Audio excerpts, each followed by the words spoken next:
Today we're going to be covering how you can add button variants to your design system. We need to create dynamic button variants, and we're going to be making use of Figma components. But before we start, what exactly are buttons? We say buttons when we visit websites or mobile applications. So simply put, buttons allow users to interact with different contents either by clicking or tapping on it.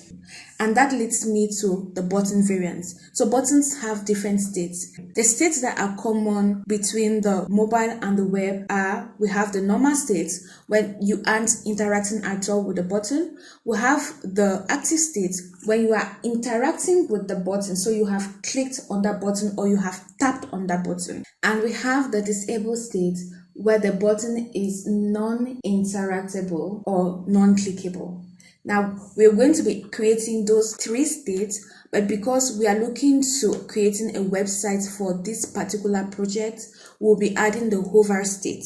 So the hover state, like we already touched on when we're creating our input fields, is when you take your mouse and you go over a button. Let's start by creating a button, but before we get into creating a button, let's add a disabled color to our palette. So it's going to be some sort of a grayish color. So we'll follow the same pattern we use when we're creating our color palette. We'll click on the local variables, and under neutral color, we're going to create a variable called color, and we'll just call it light gray. And we'll select a lighter shade of gray here, so we can change it later on if we're not comfortable with it. And I think that is okay for now. Now the next thing we're going to do is we'll elongate this form. Make sure the frame itself is selected. This frame should be selected. Then you're going to drag it down and we'll zoom in. Okay, the next thing we'll do is to duplicate our heading. Remember how we did it the last time. And we'll rename this to buttons. Okay, the next thing we'll do is to create our first button. But before we do that, let's give our section different titles. So we'll call this, we want to create the normal state. Remember, the normal state is when we are not interacting with the button. We'll reduce the font size though. Yeah, let's stick to this for now. We might reduce it again later. We'll create the hover state. We'll create active state and a disabled state. So like I said, there are more states, but we are going to limit it to this just for the tutorial. I think the font is too large. I want us to reduce it again. I can't find something suitable here, so I will just disconnect this particular type and give it a manual font size. 16. Yeah, I think 16 is fine. Okay, now we are going to also be creating three styles. So we're going to be creating primary button sets. We'll be creating a secondary button set, and we'll be creating a set with icon on the right. So the primary button is going to have a fill, the secondary button is going to have just an outline or a stroke, and the third is going to have a fill, but the only difference is that it's going to have an icon to the right. So we'll give that a label too, primary, secondary. This just helps to keep things organized. And finally, we're going to have an icon on the right. Okay, so we're going to create a new button. I'll just duplicate this. I'm selecting this because I want to align it properly. Make sure that you hold down Shift to select your elements, then you come to the top right, and we're going to click on distribute horizontal spacing, and yes, adjusted the spacing evenly. Now let's go back to our button. The first thing we'll do is we'll rename this to button, and that's that. So we're going to now create an auto layout. So an auto layout is going to give this button a padding to the top, the bottom, the left, and the right. So remember, to give an auto layout, you need to select the element first, then you hit the Shift and A button on your keyboard. Auto layout has been added, and you notice that the padding has changed. The padding top and bottom has also changed. Now our focus is to change the padding top, bottom, left, and right, and to see if we can give this a border radius. Remember that we had created spacing values in one of our previous videos. We're going to be making use of those spacing values here. Let's first click on the button and apply a style we had earlier created. So we click on this button. So you see that no style has been applied here because it's still showing that 𝐻𝐻𝐻𝐿 is our current font. Select the button first, or select the text of the button. You come to our 4 dots. You click on the 4 dots, and we're going to select the button style that we had earlier created. And that's it. Now the next thing we are going to do is to give it a padding of 12 and a padding left and right of, let's say, 20. So we are good. But there's something that I don't like. If you look on the right, you notice that the height is 48. And remember that we are trying to work on a spacing value of multiples of 4. I would like this to have multiples of 4, which is supposed to be 48. And the reason we don't have 48 here is because of the way we set up our paragraph for this particular button style. I want us to modify that now. So I will select this first and see what this is. A button that has been applied. I'm going to click on this, the button style that was applied. Click on it once. Come down to it where it's highlighted. You click on the settings buttons where you can edit the style. And when it's selected, you need to look at the line height. We want the line height to be 24. And when the line height is 24, now that's a multiple of 4. So when you have changed the line height to 24, then you can go back and check out your button. You notice that the height has now changed to 48, and I'm fine with this. Even if I wanted to add the padding to 16, I just need to click on the 12, which is originally selected, and I come down to where I have 16 as a value, and I'm going to select 16. And our height now is 56. You can choose 56 or 48, but we're going to go back to 48 because I think 48 is going to be suitable for both mobile and for web. We've created the button, and now we need to add a fill. Remember that we had also created our color palette, so we need to add a fill to this button. At the moment, there is nothing. So when you want to add a fill, make sure that the button is selected first. You come to where you have fill. You click on the 4 dots. You'll be able to access the styles and the variables you had earlier created. So I want to give this the shade 2. I'm good with that. But now I want to change the button color here to white. So I don't know if had we added, yes, we added white. So I'll just apply white to it. So make sure that the text is selected. Then you come to your fill and you select white. Great. So now we have added a dynamic button. But remember, this is not yet a component. We are still getting to the component part of it. The next thing to do is to add a border radius. A border radius is going to give it a rounded edge for the top left, the top right, bottom left, and the bottom right. So how do we do this? Still make sure that your button is selected. You come to where you have the border radius, just below where you have frame. You can click on this little icon here.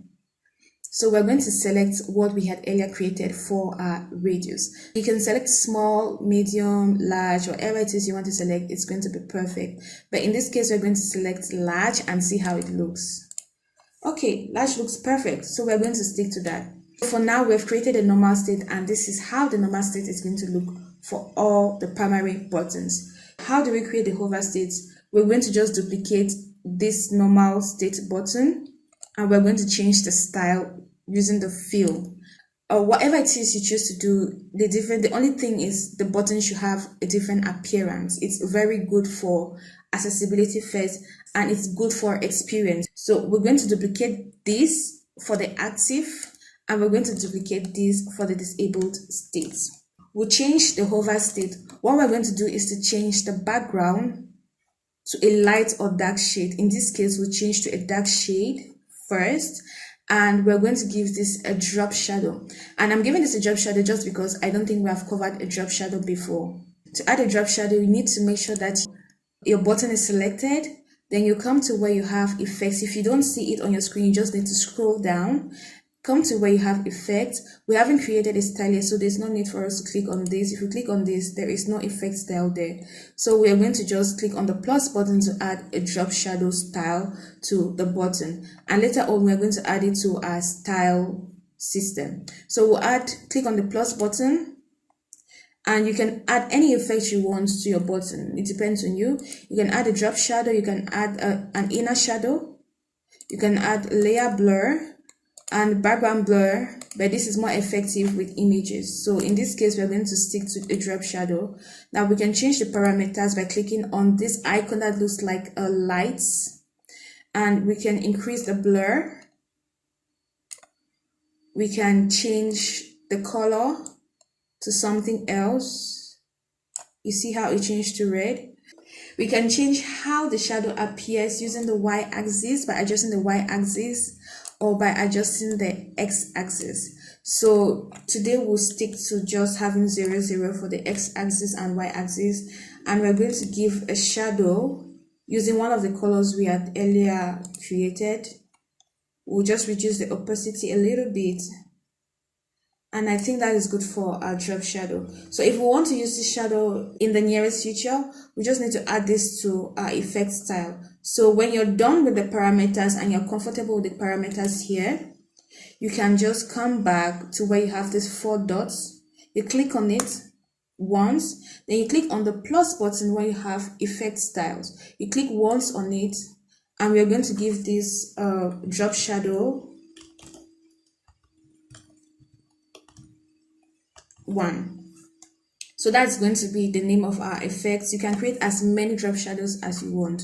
So we do this. When you're comfortable with the name, you just click on create style, and we have created a style which we can apply later on to our other buttons. So now the next thing is to change the style for our active button. So for our active button, we can give this another shade, a lighter shade, yes, and it's good. For our disabled button, we remember that we just created a gray shade, so I think that we're going to use that gray shade. We'll apply the gray shade we just created, because the button is supposed to look like you are not supposed to click on this button. Even if you click on this button, nothing will happen. We have created a normal, hover, active, and disabled state. We are good with the primary. Now the next thing we're going to do is to create a secondary state. And what we'll do is we'll just select all the buttons we just created and we'll duplicate it. I'm going to bring this down, holding down my Shift and Alt button. When I'm satisfied with the location, I'm going to let it go. Now remember that we said the secondary is going to be made up of just outlines. So for the normal state for the secondary button, we can give this an outline. Make sure the button is selected. Come to where we have a stroke, and we'll click on the plus button to create our first outline or our first stroke. We want the stroke to be 2. We want the color of the stroke, because remember, we are going to be using our variables. If you click on this, this is not going to be part of the styles we had created. It's something totally different. So it's better for you to use the colors you had created. So we're going to give this shade, which was shade 2, and the fill, will make the fill white. And the text itself, we need to select it inside. So if you want to select it inside without having to double click twice, because there are 2 ways: either you double click twice in order to select the text inside, or you hold down your control button and click once inside the rectangle. It's going to automatically select the text inside that button. So we change the color to shade 2. So this is for the normal state. Now for the hover state, we'll do something similar. We are going to create, the normal state doesn't really have to have an outline per se. You can just change the shade to something else. I think we can change it to this. Yes, I think this works. And for the active state for this button, we can add a stroke, give it 2 still. We can give this this shade, and that could be the active state. The disabled state is still going to remain the same. Nothing is going to change. The next thing is to add an icon to our button. So we're still going to do the same thing.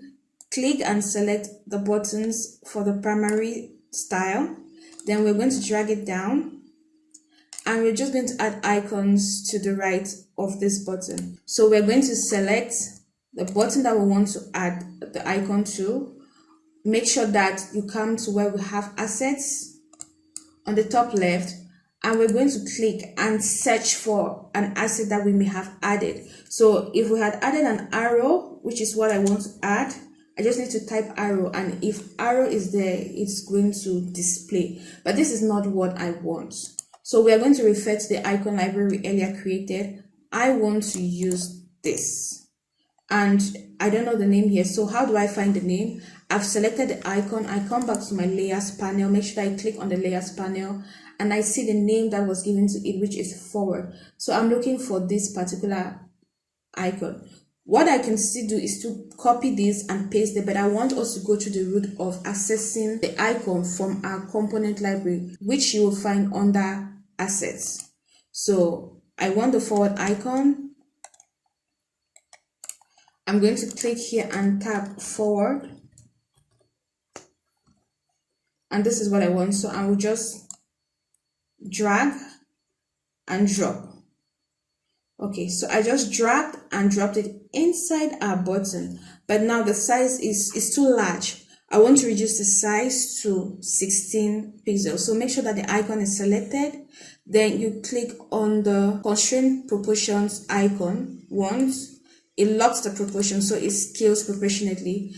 You click inside where you have height, and I'm going to enter 16, and it has constrained it proportionately. So this still looks a little bit small. I want us to increase it a little bit again. So I'm going to select the icon and enter 20. Yes, I think 20 looks fine. 20 looks fine. So we'll make sure that the button is selected, and we need to make sure that auto layout is aligned to the center. Okay. So we'll change the color of the icon. We'll apply the same white that we had earlier created, and I think this is good to go. So the last thing I'm going to do with this button is to change the spacing between the button and the icon. So we'll make sure that the element is selected, and we'll come to where we have horizontal gap between items. And here we can click on the drop down arrow, and we're going to click on apply variable. When we click on apply variable, we can select any of the spacings that we want, but in this case, we are going to stick to spacing of 8. So we have created a button that has the perfect spacing of a multiple of 4. We'll do the same thing with the hover state, the active state, and the disabled state. So I'll just use a shortcut. I'll just copy this icon we just added to this button state. I'm going to copy it, and I'm going to paste it inside here, paste it inside here, and paste it inside here. Remember that this one still needs to be adjusted. We need to change the horizontal gap to 8. So make sure that the 3 buttons are selected, and we'll click on the drop down arrow, apply variable, and we're going to select spacing of 8. So we've created a primary button, a secondary button, and a version of the primary button but with icon to the right. Now this is still not in the form of a component. We need to create a component because this is a reusable element, and if we want to change the button in the nearest future, all you need to do is to refer back to the original component.